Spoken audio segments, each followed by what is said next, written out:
Good morning. Please rise, either in body or in spirit, and join with me in the call to worship. Hot and weary, tired and thirsty, we cry out to you, O God. As children seeking refuge, seeking our new promised land, we cry out to you, O God. Afraid and alone, longing for new life, we cry out to you, O God. Secure in the home you have prepared for us, we give you thanks, O God. Let our worship begin. Please remain standing for the opening hymn, O Worship the King, found on page 104.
Join our voices in the prayer of confession found in the bulletin. Shall we pray? Lead us home, O God. When we wander lost in the wilderness, we can hear your voice calling, but we go our own way instead. We remember your teachings, but we follow the foolish desires of our own hearts and minds.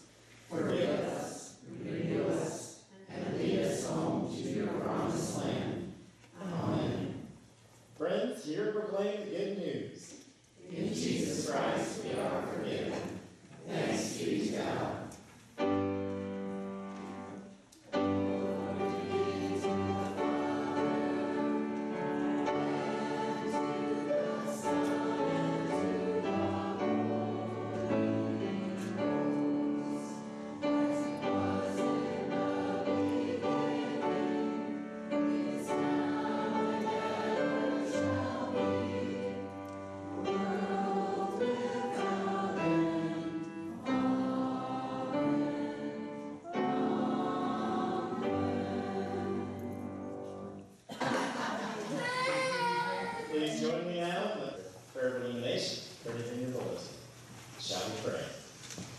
Almighty God, open our minds to your scriptures and our hearts to today's word. Allow each of them to lead us to the promised land of your grace and love. Amen. First reading today is from the Old Testament, the 29th chapter of Jeremiah, verses 11 through 13, and a little bonus of 14. It can be found on page 677 of your Pew Bible. Listen now to the reading of the Holy Scripture. For I know the plans I have for you, says the Lord, plans for welfare, not for evil, to give you a future and a hope. Then you will call upon me and come and pray to me, and I will hear you. You will seek me and find me when you seek me with all your heart. I will be found by you, says the Lord. Our New Testament reading today is from the 3rd chapter of Galatians, verses 23 through 29, found on page 1014 of your Pew Bible. Now before faith came, we were confined under the law, kept under restraint until faith should be revealed. So that the law was our custodian until Christ came, that we might be justified by faith. But now that faith has come, we are no longer under a custodian. For in Christ Jesus you are all sons of God through faith. For as many of you as were baptized into Christ have put on Christ. There is neither Jew nor Greek, nor is there slave nor free. There is neither male nor female, for you are all one in Christ Jesus. And if you are Christ, then you are Abraham's offspring, heirs according to his promise. This is the word of the Lord. Thanks be to God. Now sing Jesus Loves Me as the youth come forward.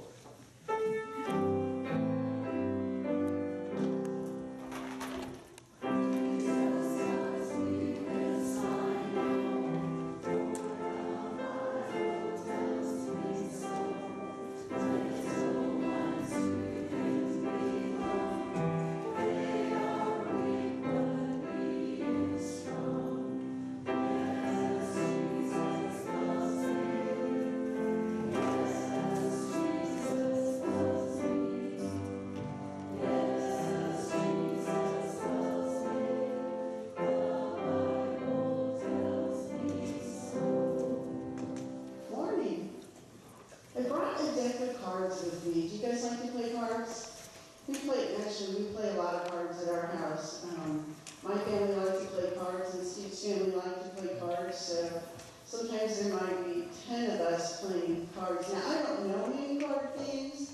I mainly know how to play rummy, and I'm probably not even very good at that, but I enjoy playing. And I found out through our combined marriage that, with our families, that just because I know how to play rummy doesn't mean that we're playing rummy by the same rules as Steve's kids know how to play rummy. So we usually have to define the rules very specifically whenever we're getting ready. For instance, what is an ace worth? Because the way I play, if you play it like you got ace 1, 2, 3, it's only worth 5 points. But if you play it queen, king, ace, it's worth 15. So that's a big difference because there's lots of boys in our family and they're very competitive. And for a while, while the kids are here, it's kind of bragging rights who wins the rummy game. So, like for instance, we might get to go through the serving line first. Another thing they like to do is eat. So anyway, but it's very important to define the rules. In fact, if I just handed you the cards, Logan, and said, let's play cards, without defining some sort of rules, we wouldn't even know what to do with these, right? So, are there rules other places besides playing cards? Do you have any other rules? Kyle, do you even have rules? Do you have rules? It's all chaos?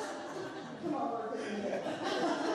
It doesn't matter how old you get, because this just came to my head, because we were at a base baseball game Thursday night in Jackson, and I somehow was going 10 miles an hour over the speed limit, and I got pulled over. So I didn't abide by that rule, but at least the officer was very nice and didn't give me a ticket. So, but we all have rules that we have to abide by. And are rules meant just so, like, our parents can punish us? Is that right? No, I don't think that's the case. Rules are meant because your parents love you. And they want to teach you what's right and wrong and how to grow up to be a great person in our society. So God gives us, Paul tells us that God gives us rules too. And because we are children because we are people who believe in Jesus, we're all children of God. It doesn't matter if we're a boy or a girl, or it doesn't matter if we're young or old. It doesn't matter what color our skin is. We're all a child of God. And God gives us those rules because He loves us just like our parents do. Okay? So the next time you get punished, don't get mad. Tell your mom you love her because you know the only reason she's punishing you is she loves you. Okay? Okay, Logan? All right, let's say a prayer.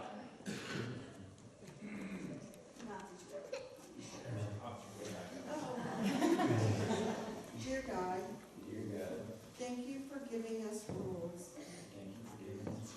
to show your love for us.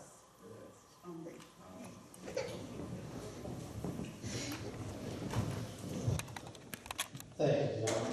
Whoa. Okay, I'm playing loud. Can we turn that down a little bit? Or I can't hear what I'm saying, it's so loud. Thank you for that message, Joan. Let's see if we can monitor that. Okay, can you hear me? Yes. All right, okay. I don't have a ringing in my ear. Wait a minute, I need Joan to stand up. Can you stand up for just a minute? Yeah, stand up. Turn around and just sort of smile and back your eyes. Yeah, back your eyes. Because, guys, have you ever been stopped for speeding and never been stopped? But anyway. Oh, you did? Oh, wow. Whatever. Very nice. Yeah, I'm sure you were. Okay. All right. I wanted to especially thank Joan for that message this morning. You know, we're blessed almost every Sunday morning with my mic working. Hopefully it will continue to work this morning. With Joan giving us a message. You know, we get a bonus message every Sunday morning. Even though that's a time for children and youth, we really should call it time for children and youth and adults, because her message is for all of us. So thank you, Joan, for continuing to do that and working to give each of us a message each and every Sunday. Okay, this morning, let's move on to my message. How about that? Yeah, we're ready. You know, all these bonuses that we have this morning, one of the bonuses that we're going to have is in just a few moments. I mean, so some of you are looking at your watch wondering, okay, let's get through this so we can get on to the choir anthem. In just a few moments, the choir is going to sing as soon as I get through with this message and stuff, you know. The choir is going to be singing. They're doing a new anthem this morning called Bound for the Promised Land. And, you know, many of you in the last few weeks have been coming up to me and saying, you know, wow, the choir's really been doing a nice job recently. I mean, some of you have been sort of indicating, as Rick actually told me a couple of weeks ago, something to the effect that, Pastor Steve, it's a good thing that your message comes before the choir sings, because you probably wouldn't be able to follow them. So, you know, that's sort of where I am, and I've been thinking about that particular kind of comment, and I decided that this morning, well, you know, if you can't beat them, you might as well join them. So this morning I'm going to join the choir. I'm not going to, don't worry, I'm not going to sing with you. Yeah, I'm not going to sing with the choir this morning. What I'm joining is, I have prepared a message with a similar theme to what the choir anthem theme was. That anthem was actually chosen before I came up with my message for today. So they're doing Bound for the Promised Land, and it's combination of some music I know that you're going to recognize, but it has that message of promised land within it. So if you notice that my message this morning is actually entitled Stepping Into the Promised Land. And you may have noticed that some of our liturgy already has had the sort of the promised land theme, particularly beginning with our call to worship, was really calling out as if we were some of the people of Israel who had escaped bondage in Egypt and were following Moses through the wilderness, hopefully to the promised land, and we were wandering and lost and trying to follow God's way to make it to the land that God had promised, the land of milk and honey. That story, of course, is one of the greatest stories of the entire Bible. It is a rallying cry, a central point of God's people to realize that God led God's people out of bondage through the wilderness into this promised land of milk and honey. So that story is a part of the theme that I have for us this morning when we're thinking about stepping into the promised land. And one of the things that has always sort of confused me a little bit about this story of the Hebrew people leaving Egypt and being able to cross the Red Sea by that great miracle where God parted the Red Sea and Moses led the people across the Red Sea from Egypt into what is today called the Middle East, the desert areas of the Middle East. Well, if you look at it geographically, and you know I'm an old history teacher, one of the classes I used to teach also was geography. And if you look at it geographically, if you look at a map of the Red Sea and the Middle East, and you realize where the Hebrew people would have crossed over and come out on the eastern side of the Red Sea, basically, from that point in the Middle East, through the desert, down to the land that they ended up with, the land of milk and honey, the promised land, which was called Canaan at that particular time, from that area of the Red Sea down to Canaan at that time, and it still continues to be today, it's about walking half of a day every day. It's about a 10-day walk from where they crossed the Red Sea down to the promised land. Now, being an old geography teacher, that always sort of 10 days, it took them 40 years wandering around in circles in the desert until they finally got to the land of milk and honey, to Canaan, to the promised land. 40 years of wandering in circles in the wilderness until they were finally able to step into the promised land. Why? Why was it so difficult for them to get through that wilderness? Well, I really believe, and the Bible gives us many scenarios showing us this, in those many stories in the wilderness of the Hebrew people, that they weren't ready to step into God's promised land. And so our question really for this morning for all of us is, are we ready to step into God's promised land? Shall we pray? Gracious God, may the words of my lips and the meditations of our hearts and minds be acceptable in thy sight, O Lord, our rock and our Redeemer. Amen.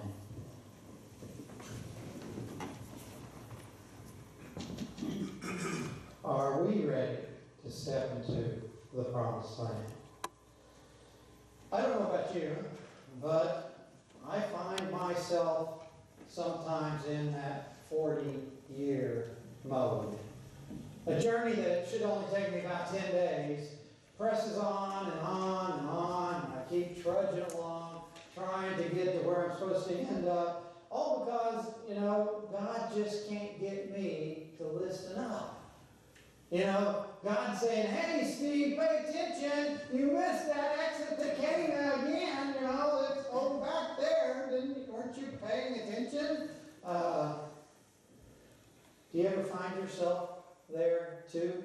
Do you ever find yourself missing the exit to the good things that God has in store for you in your life? And if you do, you realize it's not really our feet that keep us from getting to God's promised land, it's really our hearts and our minds that keep us from really reaching God's promises that He has in store for us. God says in Proverbs 23:7, "As a man thinketh in his heart, so is he." So if you're stuck in sort of a sour mindset, keeping going around in circles, and your life is not seeming to be doing much but producing some sour fruit, if you're focused on the negative, no matter how in tune you may think you are with God, if you're focusing on the negative, then you're going to keep missing that exit to Canaan. You're going to keep missing that exit to the promised land until you really can get your thoughts, get your heart and get your mind in line with God. And I really think that's what Paul's trying to tell us in Galatians in his passage this morning. Because, if you think about the story, when the Hebrews were wandering around for 40 years, God could have easily given up on them. God could have looked down and said, "Sheesh, people, come on. What are you doing? It's only a 10-day walk, This is plain ridiculous." But God didn't give up. God didn't give up on the promise that He had made. No matter how bad their sense of direction or their sense of spirituality or their sense of faith was, God still stuck by His promise. That's the kind of God that our God is.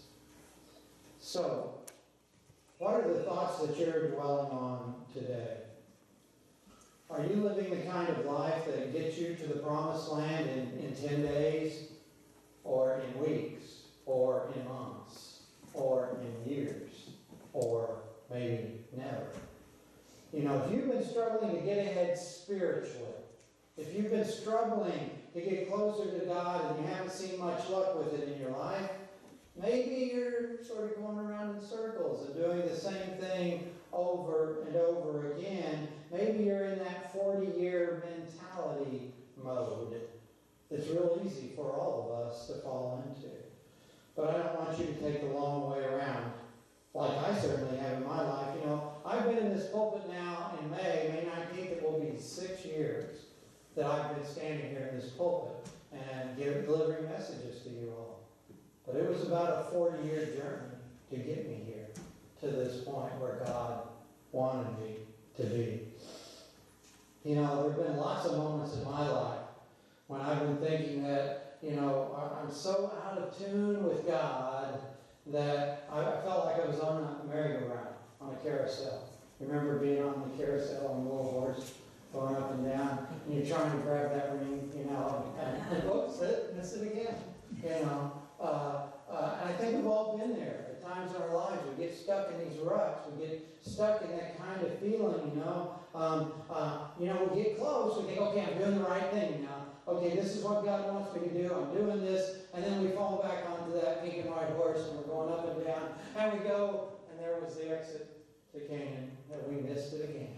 And we got to circle back around and figure out what is it that I need to do to get myself spiritually right with God. We get stuck into that thinking, well, maybe I'm never going to get there. Maybe I'm never going to be the person that God wants me to be, that God is calling me to be, that God's, I know I've heard of this amazing grace of God's, but, where is it? What does it mean for me? What does God have in store for me in my life? In Jeremiah 29, the very first verse that Kyle read for us this morning, God is speaking and he says, "For I know the plans I have for you. Plans for good, not for evil, to give you a life, a future, and a hope." Jeremiah 29, verse 11. 29:11. Go home and check that out. See what it says to it. And particularly, I want you to notice the 9th word in verse 11. And that word is you. You. God says that God has a plan for you. and your life. A plan that is in store for all of God's children, but that includes you.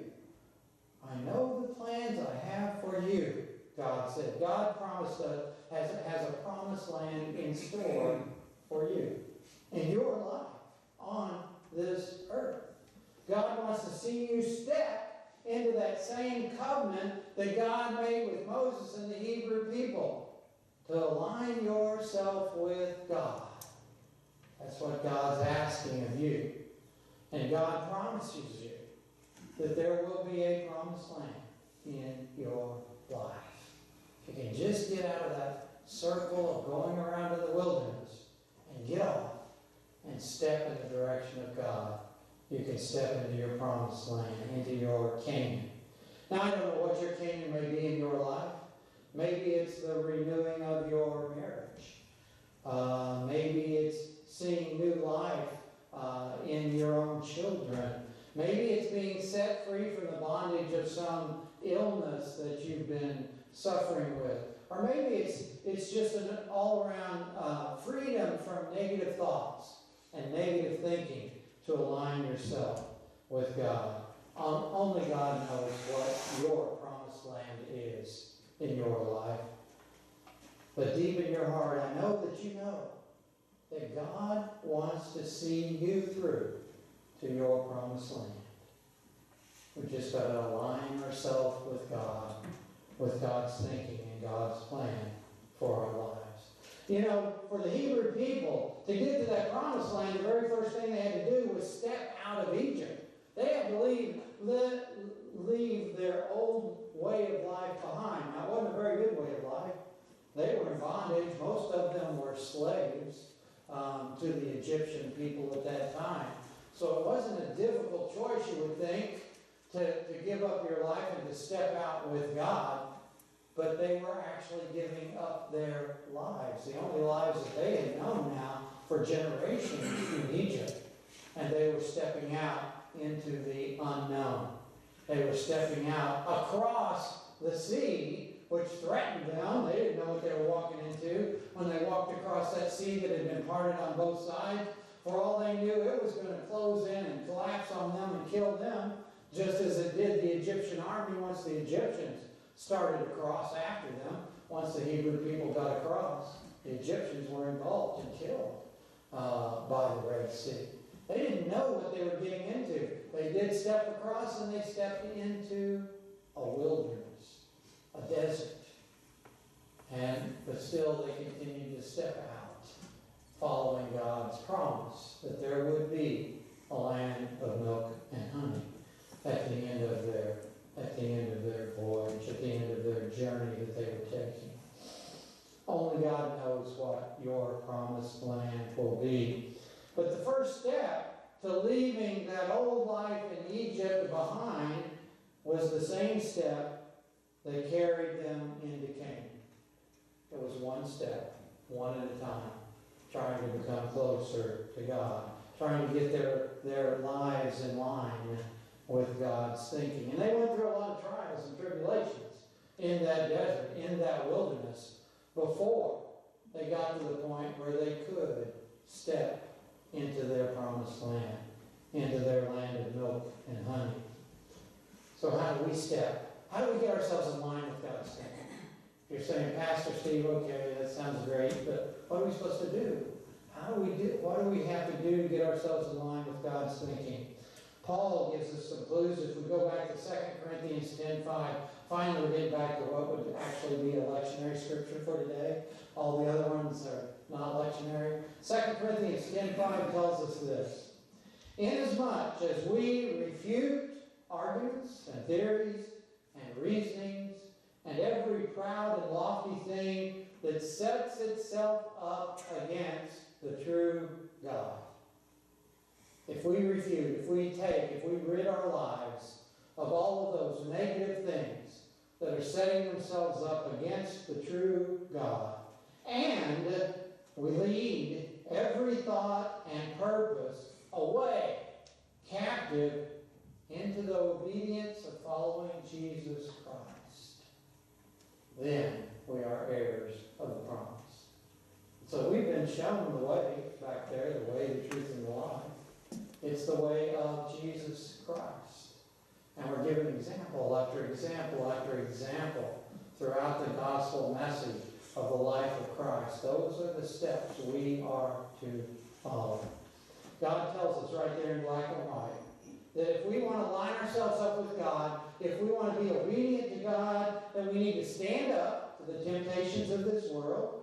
And we have to take every negative thought, every reasoning, every time we have this tendency to doubt, we have a tendency to unbelief, this excessive trying to figure everything out. We need to take all of those negative thoughts captive and then turn them around and try to match God's will with our will.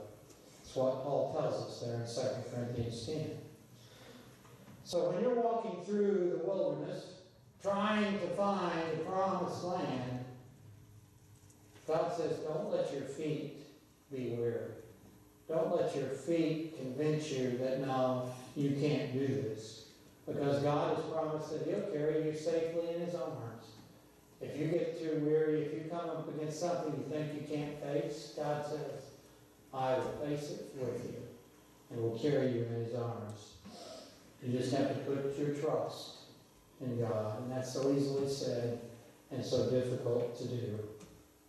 Don't put your trust in yourself. Don't put your trust in your friends. Put your trust in God. God only asks that your mind and your heart be open to receiving God, to receiving God's mercy and God's grace. So my friends, if you're battling unforgiveness, if you're battling doubt, if you're battling fear, if you're battling anger and wandering around in some wilderness that's keeping you from God, whatever is taking your thoughts captive and holding you back from God, remember, just like the Israelites, God has a plan for you. And God has promised you freedom from captivity, from all those negative thoughts. And when that final day came and Jesus hung His head on the cross and died, you were set free. You only have to claim your freedom. God has promised a special place for you, a special life for you on this earth. You just have to claim God's promise to your promised land. So my friends, my final word for you this morning, don't spend 40 years wandering around in the wilderness, spiritually isolating yourself from God. God wants you to step into your promised land today. It's up to you to take that step. Thanks be to God. Amen. Let us now respond to our scriptures and our word this morning by rising together either in body or in spirit and singing our hymn of response, which is called We Are Called to Be God's People. It's number 415 in your hymn. Let us rise together now and sing.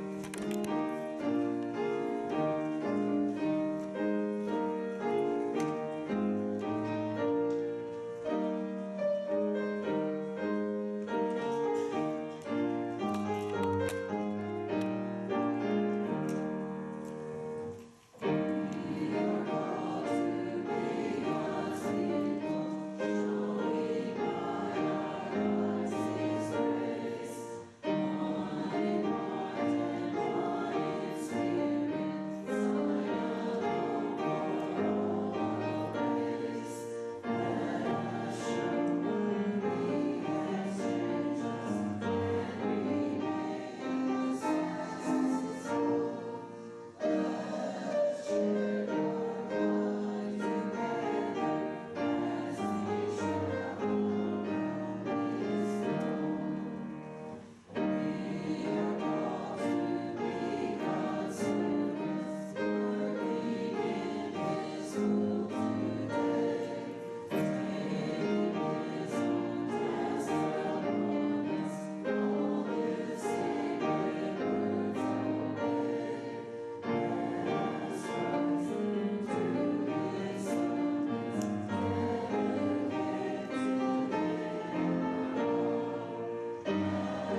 be seated. And please join with me now in that great affirmation of faith, the Apostles' Creed, which you find printed in your bulletin this morning.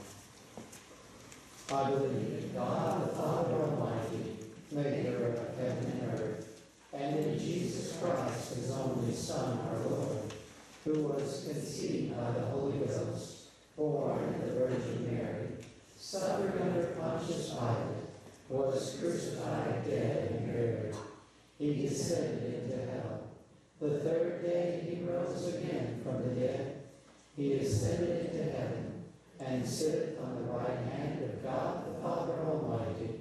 From thence he shall come to judge the quick and the dead.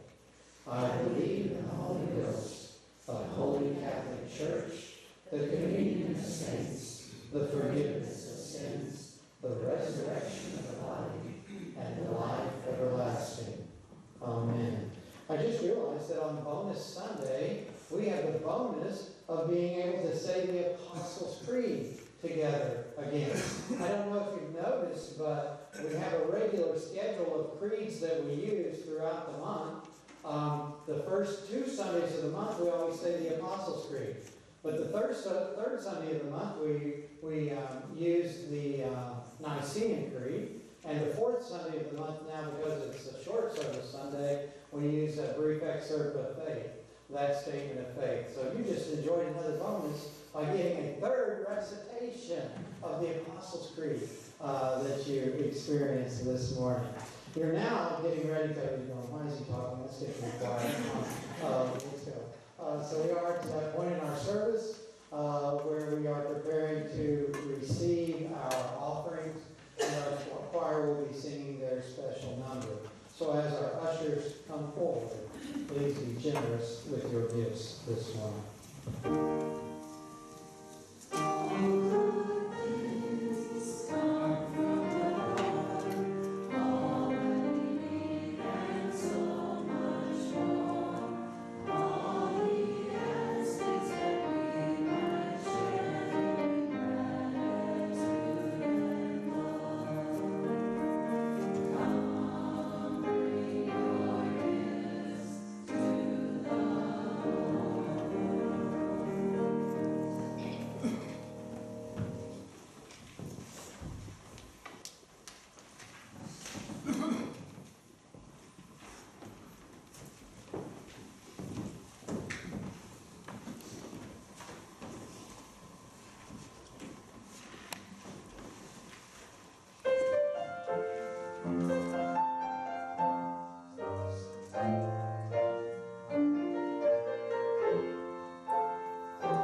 Gracious God, we bring these tokens before you now, hoping that through your amazing grace that more sinners can be bound for your promised land.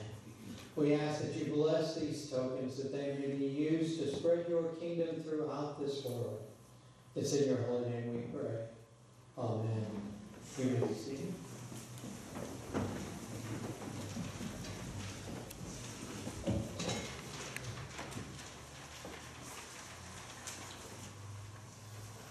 Let us now join our hearts and minds in a moment of silence as we prepare ourselves for prayer. Shall we pray?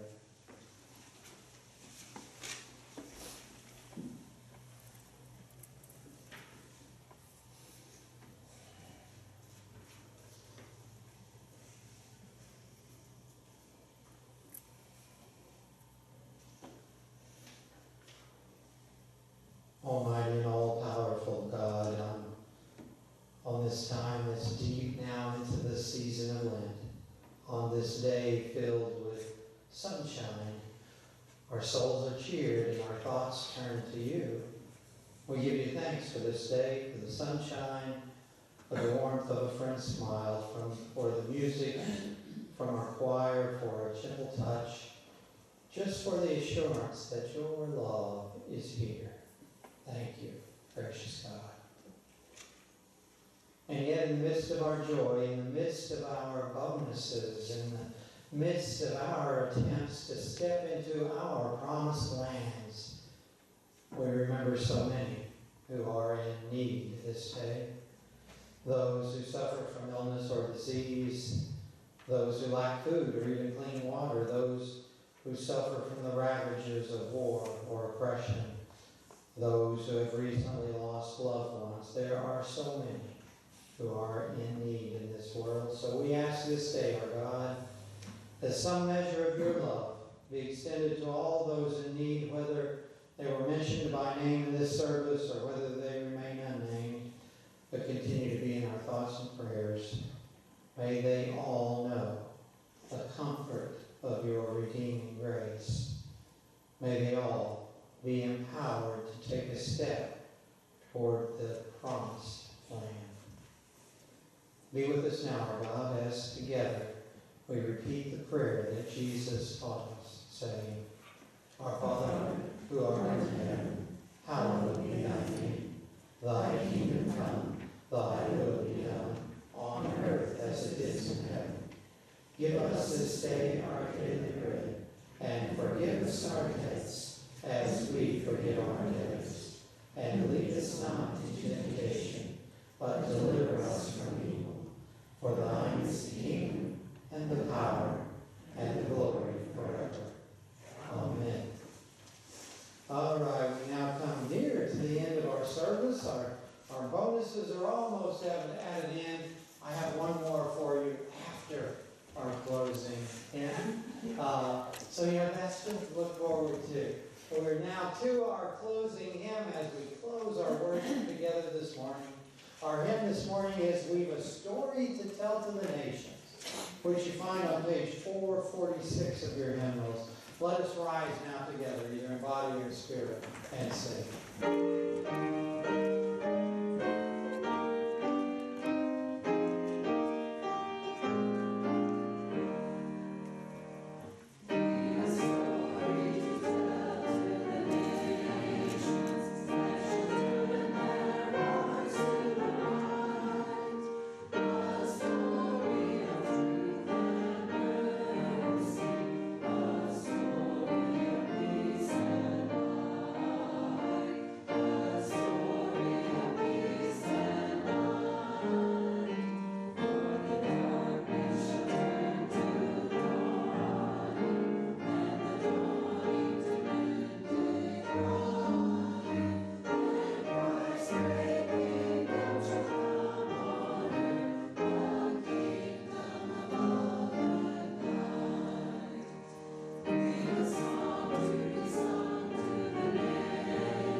March, of course, is sometimes called March Madness because the NCAA basketball tournament is going on. And I'm sure many of you have been following that like I have.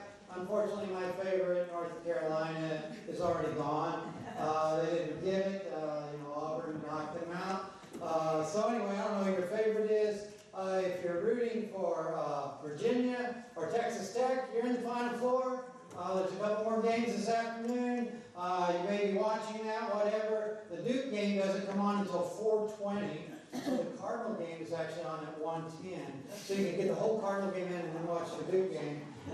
That's another ACC team I have to root for since North Carolina's out. It's okay to root for Duke if you want. But anyway, basketball, it's always been a favorite of mine. It's a game that I do enjoy watching. One of the few sports anymore that I enjoy watching. Julie tell you, I probably want to. Whatever. Anyway, so I have a special bonus for you. Everybody this morning gets a basketball. Well, it's sort of a basketball. Little basketballs that are shaped like eggs. The only ones you can find this time of year. Sorry. But you get a little basketball that you can take with you so you can continue to celebrate March Madness and our bonus Sunday this morning. Inside the basketball, you'll find a little treat. Yeah. Who knows what's in there? I can tell you what's in there. It's jelly beans. You like jelly beans? Who knows? It's jelly beans. It's like I open a box of chocolate. You never know what you're going to get in there. Are you going to get a green one? Are you going to get an orange one? Are you going to get a red one? Are you going to get all green?